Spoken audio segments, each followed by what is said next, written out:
Clémentine, Bonjour. je suis ravie de t'interviewer et je te laisse peut-être raconter dans les grandes lignes voilà, ton parcours Oui.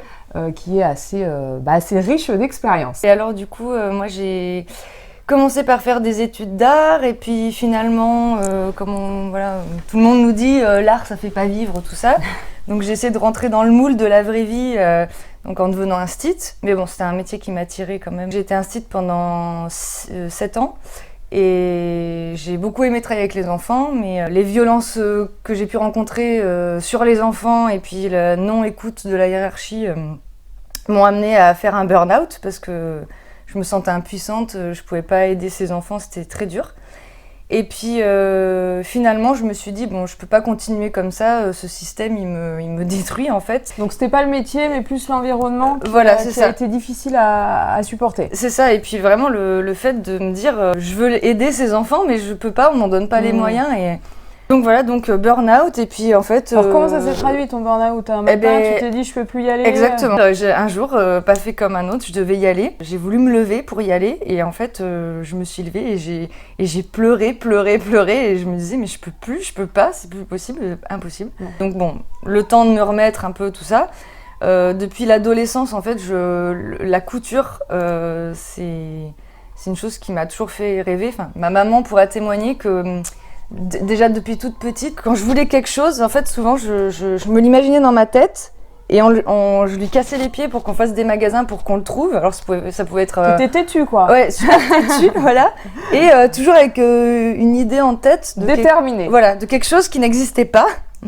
Et du coup, voilà, et à l'adolescence, j'aurais vraiment voulu faire de la couture, et ce qui fait que voilà, j'ai attendu d'avoir 30 ans pour passer un CAP couture et me lancer. C'est quand même un changement significatif de passer d'instit. Alors, quelles ont été les étapes? À quel moment tu t'es dit, voilà, c'était une évidence ce CAP couture ou comment en fait, à un moment donné, tu bascules en disant, ça y est, je sais ce que je veux faire? Comme je disais, voilà, la couture, c'est un monde qui m'avait depuis toujours vachement attirée parce que ça peut paraître un peu, comment dire, je sais pas, puéril de dire ça, mais c'est vrai que depuis l'adolescence où j'ai découvert les mouvements punk, tout ça, grunge aussi beaucoup. En fait, la façon de m'habiller, c'était vraiment une manière de m'exprimer en fait. D'accord. Et ce qui fait que je me suis dit, mais si je pouvais faire mes propres vêtements, mais ce serait merveilleux quoi. D'accord. Et en fait, c'est comme ça que je me suis dit, bon ben allez, je me lance un... Enfin, c'est vraiment ça qui m'attire. La musique aussi, mais bon, la musique, j'ai vite compris que pour en vivre, c'était chaud, quoi. Pour me donner de la légitimité, quand même, je me suis dit, faut que je passe un CAP, pour en plus apprendre les bases, parce que j'avais vraiment aucune base. Et puis voilà, de dire que... Enfin voilà, maintenant, j'ai mon CAP et j'ai... l'appellation artisane d'art en couture quoi. Donc, ah oui d'accord, donc pour avoir cette appellation, voilà. Le CAP était nécessaire. Voilà. À partir du moment où tu te lances dans ce CAP couture qui est le début de ton histoire, de ta nouvelle histoire, est-ce que tu as eu des doutes ou alors voilà, une fois que tu as été lancée dans cette voie-là, à aucun moment tu as douté de ce nouveau projet?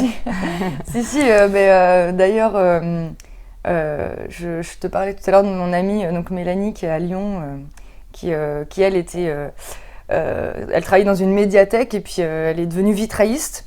Donc pareil, gros changement. Et c'est vrai que on s'appelle régulièrement pour se faire part de justement nos angoisses, nos réussites, etc.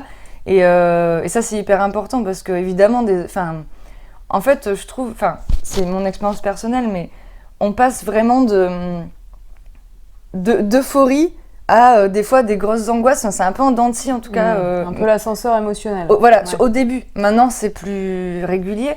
Mais c'est vrai qu'au début, je sais pas, la moindre personne qui va te proposer de faire une expo, tu vas être là, on pense à moi, mais c'est merveilleux, ça plaît ce que je fais.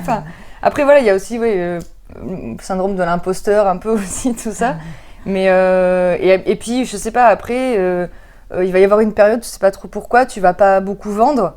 Bon là tu vas te remettre en question, mais pourquoi je vends pas, mais ça se trouve les gens ils aiment plus ce que je fais, mais qu'est-ce qui fait que ça marche pas, etc.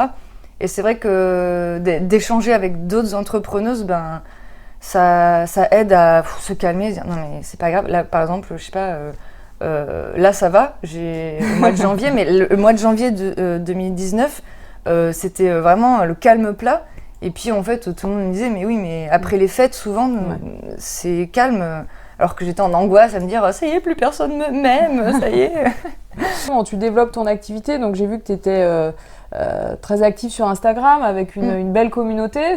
Aujourd'hui, les réseaux sociaux, c'est un vrai vecteur pour toi ou il y a aussi des expos en physique? Comment tu en fait, te fais connaître? Facebook, mais surtout sur Instagram. C'est vrai que j'étais pas du tout réseaux sociaux, etc. Enfin, j'ai eu Facebook, je sais plus, en 2015 ou 2016 seulement. Hein. J'étais vraiment pas du tout là-dedans.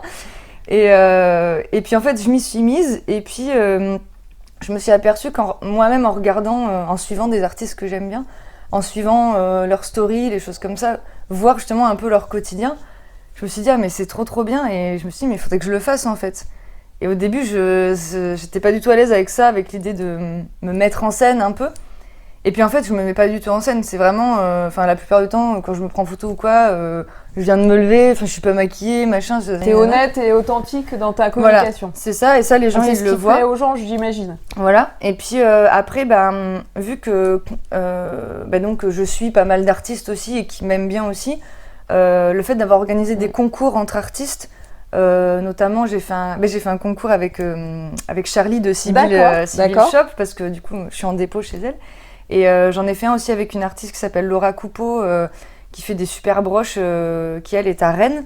Et en fait, c'est vraiment... je sais pas, moi, ça me met trop en joie. Enfin, je trouve ça vachement... je sais pas, ça m'émeut. C'est qu'en fait, on partage nos communautés. Et je veux dire, c'est gratuit, en fait. C'est juste, j'aime ton travail, t'aimes mon travail.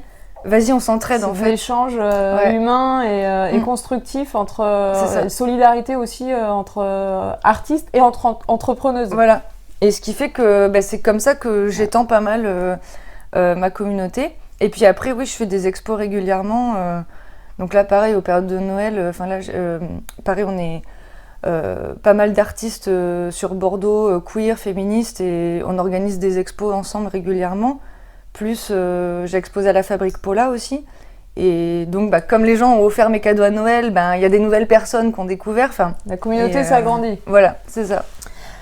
Par rapport à ton ancienne vie, voilà, aujourd'hui, comment tu te sens? Est-ce que tu te sens pleinement en phase avec ce que tu voulais faire? Est-ce que tu aurais imaginé être là un jour? Dans quel état d'esprit tu es? Je suis je sais pas, reconnaissante de la vie. Voilà, non, c'est vrai parce que... Il n'y a pas de hasard en attendant. Ouais, voilà. Non, mais ouais. C'est... en fait, je me dis...